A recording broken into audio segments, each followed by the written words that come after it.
తెలుపుతాను. ఒకానొకప్పుడు మహాదేవుడు పార్వతీ సమేతుడై దివ్యమైన రత్నములతో తయారైన సింహాసనం మీద కూర్చొని ఉన్నాడు.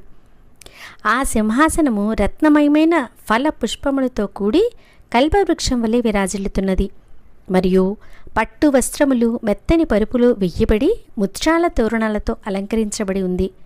దివ్యమైన పుష్పముల వాసనలతో సుగంధమయమై వేలాడుతున్న తోరణములపై వాలిన తుమ్మెదల రొదులతోనూ చెవులకు ఇంపైన దివ్య వాద్య నాదములకు అనుగుణంగా నృత్యము చేస్తున్న కుమారవాహనమైన నెమలితోనూ, పార్వతీదేవి వాహనమైన సింహ గర్జనకు భీతి చెందిన పెద్ద ఏనుగులతోనూ, అప్సరసల నాట్యంతోనూ, విద్యాధరుల గానముతోనూ ఆ సభామంటపం దివ్య తేజస్సుతో నిండి ఉంది.